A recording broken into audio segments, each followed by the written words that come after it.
Links within your site serve two purposes as far as search engines are concerned. They help search engines find their way through your site, but they also, if they contain the right information, tell the search engines what the reference pages are about. For the first year of Google's life, it was actually called Backrub. Perhaps you've seen Backrub's beautiful and oh so sophisticated logo. The system got its name from the term backlinks, links pointing from one site back to another. This is because the basic principle behind Google was that the system didn't just index text within a web page to figure out what the page was about, as various search engines were doing in the late 1990s, but it also looked at the links pointing to the site to find additional information.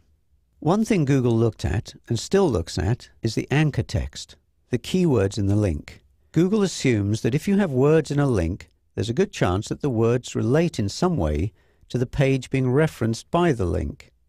You generally won't find the word orthodontist in a link pointing to a page about olive oil, for instance.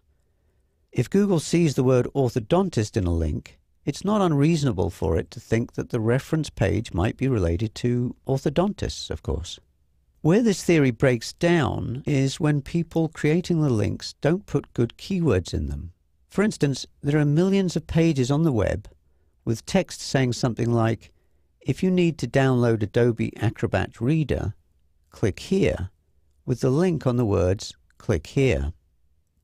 Consequently, Google has decided that the very best match for a search for the keywords click here is, you guessed it, the Adobe Acrobat Reader download page. In this case, of course, it doesn't really matter if you create a click here link to Adobe Acrobat. But if you're trying to optimize your site, you need to be aware that a click here link pointing to another page in your site doesn't help you much. But a link with good keywords in it is much more powerful.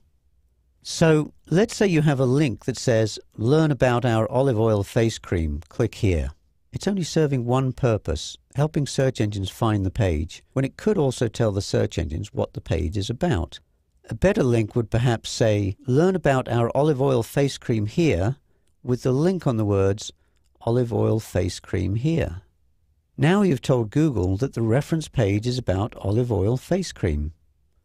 This is a very important concept, one that works for links pointing to your site, as we'll discuss in a later video, but even for links within your site. The ideal situation is when keywords in links match the keywords in the referenced page. So, for instance, let's say I have a page for olive oil face cream. I want links using the keywords pointing to the page from throughout the site, but I also want the keywords in the reference page's URL, in the title tag, the description tag, the H1 header on the page, and throughout the body text. Where do we want these links? Everywhere.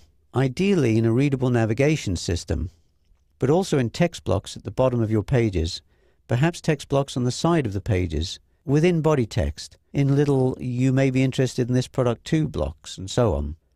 Many of the most successful sites have stacks of links all over the place. Yes, you don't want to overdo it to the degree that it looks crazy, but most sites suffer from too few links, not too many.